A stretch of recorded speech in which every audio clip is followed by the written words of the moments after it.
Assalamualaikum warahmatullahi wabarakatuh. Halo teman-teman, jumpa lagi di channel Belajar Finance. Sharing saham kali ini tentang saham Vale Indonesia Tbk ya, atau kode sahamnya INCO. Nah, ada informasi yang terbaru ya, informasi terupdate tentang INCO atau Vale Indonesia. Nah, kita akan sharing bareng-bareng di video kali ini teman-teman ya.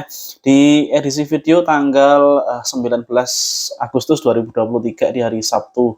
Oke, jadi saham INCO atau Vale Indonesia akan dilakukan divestasi ya, atau pemerintah melalui Min ID holding BUMN di bidang pertambangan akan melakukan akuisisi terhadap saham INCO. Nah,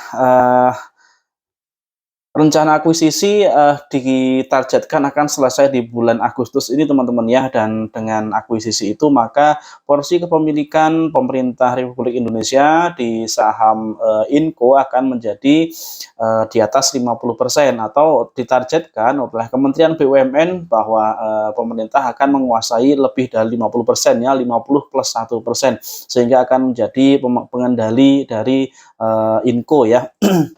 Kita simak pemberitaan di media di beberapa hari terakhir ini tentang rencana akuisisi pemerintah terhadap Vale Indonesia ya.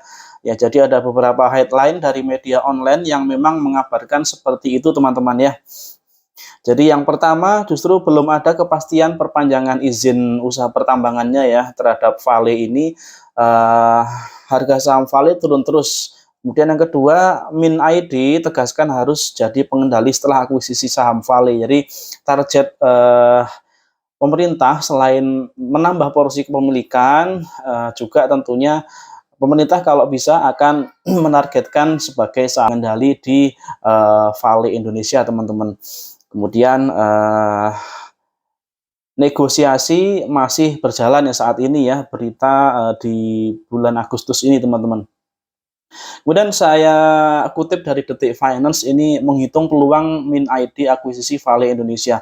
Di situ dinyatakan bahwa Menteri ESDM menyatakan pada dasarnya Vale Indonesia hanya perlu melakukan divestasi sebesar 11% teman-teman ya. Untuk memenuhi syarat peralihan status dari kontrak karya menjadi izin usaha pertambangan khusus atau IUPK, yakni minimal 51% saham kepada investor nasional atau pemerintah. Jadi saat ini izin usaha dari Vale Indonesia hampir habis ya di akhir tahun ini. Sedangkan untuk meningkatkan izin usahanya dari kontrak karya menjadi izin usaha pertambangan khusus dipersyaratkan di peraturan pemerintah ya, di peraturan di negara kita bahwa tentang komposisi pemegang sahamnya itu 51% atau mayoritas harus merupakan investor nasional atau pemerintah ya. Nah, bertepatan dengan momen perpanjangan atau peningkatan izin usaha ini, maka langkah akuisisi oleh pemerintah tentunya harus ditempuh ya, untuk menjadi win-win solution antara pemerintah dengan kepentingannya melakukan nasionalisasi tambang ya melalui akuisisi ini, dan juga tentunya bagi pihak bisnis atau pihak swasta, dalam hal ini Vale Indonesia, untuk tetap mendapatkan izin usahanya di Indonesia. Jadi tentang komposisi pemegang sahamnya, saham yang sudah divestasi oleh Vale itu mulanya sudah sebesar 40% ya, di mana 20%-nya diambil oleh BUMN dan 20%-nya lagi oleh publik.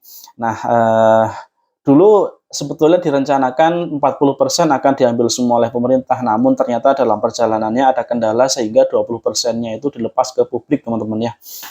Oke, dan setelah memegang 40%, 20 BUMN atau pemerintah ya, dan 20 publik, maka sisanya untuk menjadi pemegang saham mayoritas sebesar 51% hanya menyisakan 11% lagi ya.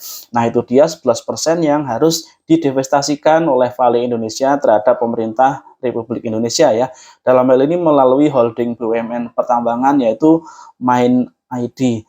Itu menurut pernyataan dari Menteri SDM yang diberitakan oleh media online, kemudian dinyatakan juga oleh Menko Pak Luhut ya, bahwa segera diumumkan tentang divestasi saham dari INCO ini teman-teman.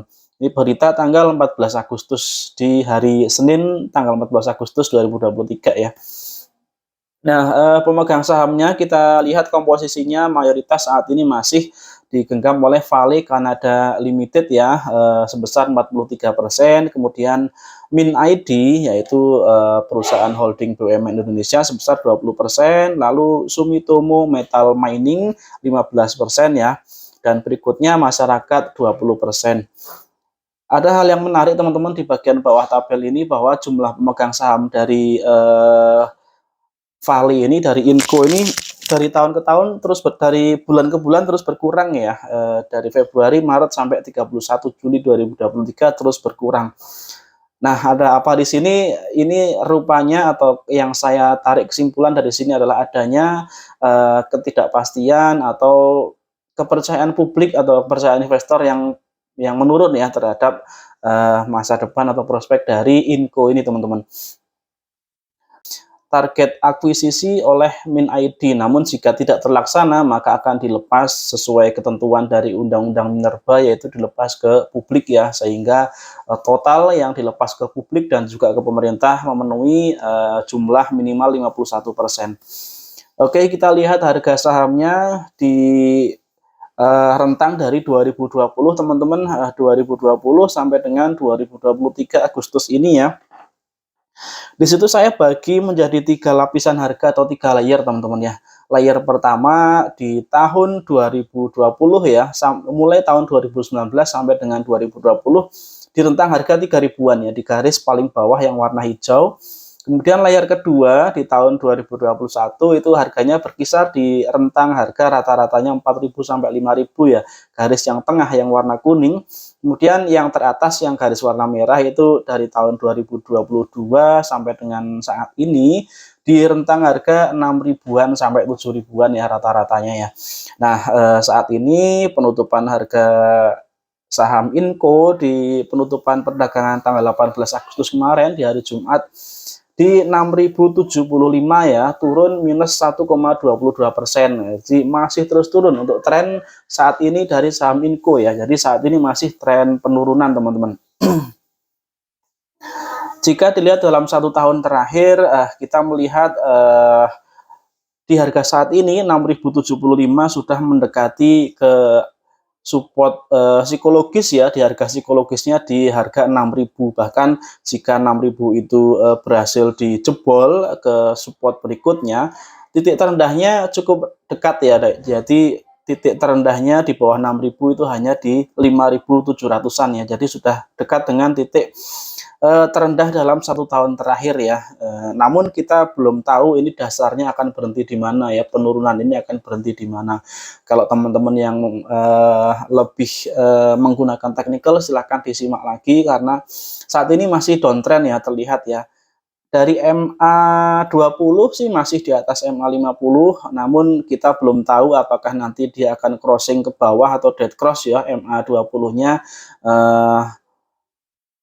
menyilang ke bawah di bawah harga di bawah pergerakan harga MA50-nya, itu masih bisa saja terjadi, teman-teman ya.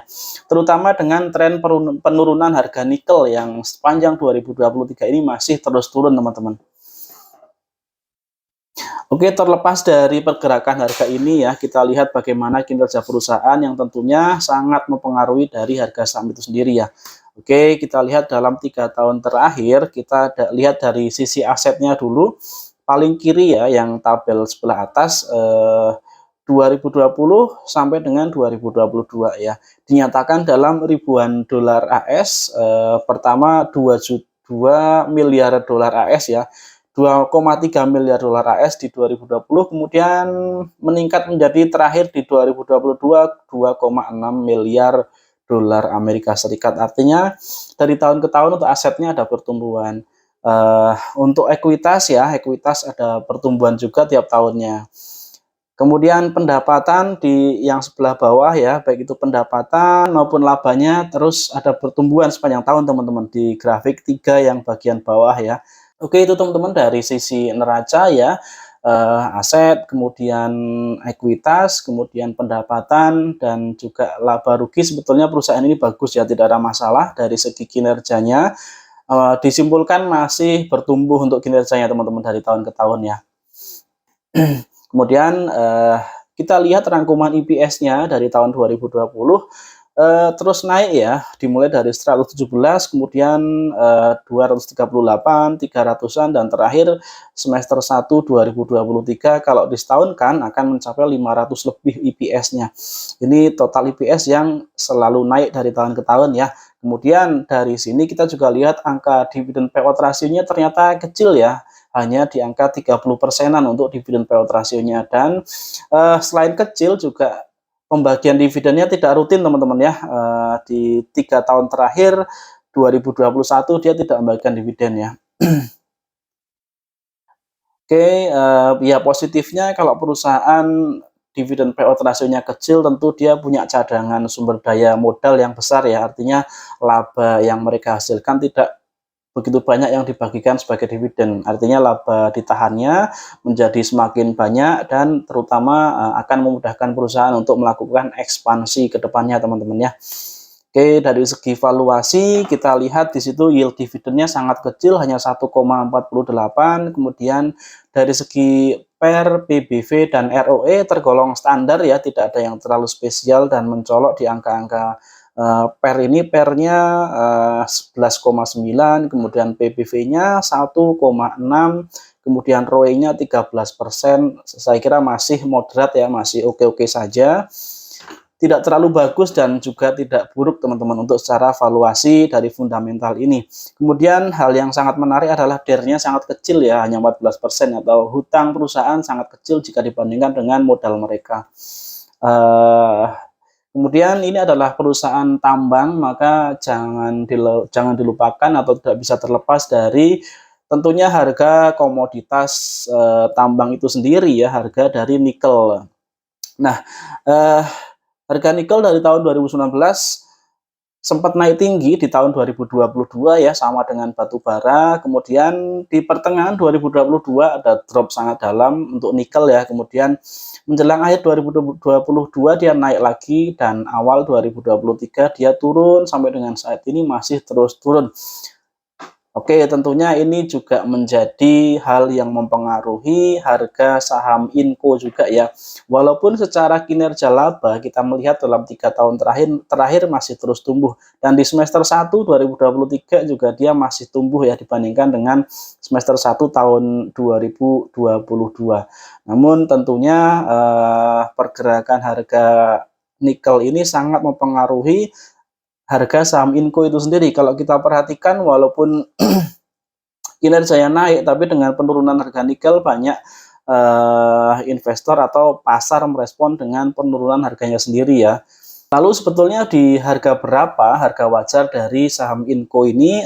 Kita lihat dari metode penilaian dengan metode mean PBV standard deviation ya, atau rata-rata PBV dalam beberapa waktu tertentu ya. Kita pakai dalam jangka waktu 3 tahun terakhir. Di perhitungan kali ini skor mean PBV standard deviation 3 tahun dari Inco adalah 1,77 teman-teman ya, seperti terlihat di garis yang warna biru, di itu posisinya 1,77, sedangkan current PBV dari Inco ini ada di angka 1,63. Jadi current PBV dari saham Inco masih lebih murah daripada rata-rata PBV 3 tahun terakhir dari saham Inco ini teman-teman. Nah, dengan book value saat ini atau current book value sebesar 3.718 ya, maka harga wajar dari saham Inco adalah 1,77, kita kalikan dengan current book value-nya 3.718, maka harga wajar adalah di Rp6.581 per lembar sahamnya ya. Nah, itu kemudian ada potensi profit atau upside harga sahamnya untuk Inco dengan kondisi asumsi harga seperti ini perhitungannya ya, maka upside-nya sebesar 8,32% dibandingkan dengan harga saat ini saham Inco di 6.075 ya.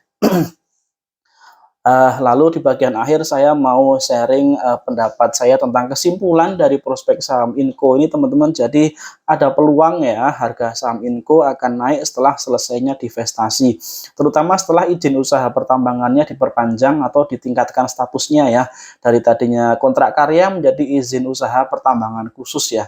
Nah, dan selain izin usaha tentunya ada hal yang mempengaruhi juga yaitu smelter nikel. Saat smelter nikelnya selesai nanti otomatis kebutuhan akan pasokan nikel akan menjadi lebih besar ya, dan di situ peluang penjualan atau revenue dari Inco akan meningkat teman-teman. Lalu hal itu juga sejalan dengan program pemerintah tentang hilirisasi sumber daya tambang ya, di mana Inco menjadi salah satu pemain terbesar di sektor tambang terutama atau tepatnya di komoditas nikel teman-teman. Lalu dari sisi kinerja seperti tadi kita lihat ya, kinerjanya bagus, tumbuh dari tahun ke tahun, dari segi aset dan juga laba dia terus naik. Namun harga sahamnya untuk Inco ini sangat dipengaruhi atau sangat rawan dipengaruhi oleh sentimen dari penurunan harga nikel ya untuk saat ini ya, sehingga harga sahamnya masih terus turun. Sejalan dengan penurunan harga nikel dari awal tahun 2023 ya. Jadi harga saham Inco juga dari 2023 awal atau year to date justru minus teman-teman ya. Itu korelasinya dengan harga nikel ya. Kemudian untuk jangka panjang, saya rasa ada peluang nantinya dividen dari Inco ini akan besar ya, mengingat jika akuisisi oleh pemerintah sudah selesai, maka pemerintah karena ini adalah perusahaan yang mayoritas sahamnya punya BUMN ya, atau bisa dikatakan ini adalah perusahaan BUMN, maka saat perusahaan ini sudah running well, sudah berjalan dengan bagus, dengan baik, maka laba yang dihasilkan hampir pasti akan dibagikan dalam bentuk dividen yang besar kepada para pemegang saham, yang dalam hal ini adalah pemerintah itu sendiri ya. Jadi sejalan dengan tujuan BUMN untuk menghasilkan pendapatan bagi negara melalui dividennya. Dan satu hal yang tidak bisa dilupakan dari tambang mineral adalah mineral dari waktu ke waktu dia jumlahnya semakin berkurang, otomatis dia menjadi barang yang langka. Dari sisi supply dia menjadi semakin sedikit dan harga jualnya secara hukum ekonomi dia akan meningkat ya untuk harga jual dari komoditas mineral. Dan jika dikaitkan dengan isu-isu terkini terutama dengan energi baru terbarukan, dengan sumber energi dari baterai ya, maka nikel menjadi komponen yang penting dalam produksi baterai itu sendiri teman-teman. Itu pembahasan untuk saham Inco kali ini atau PT Vale Indonesia, mudah-mudahan bermanfaat ya. Kalau ada salah kurangnya saya minta maaf. Ada opini, pendapat dari teman-teman silahkan ditulis di kolom komentar. Kita jumpa lagi di video-video berikutnya. Assalamualaikum warahmatullahi wabarakatuh.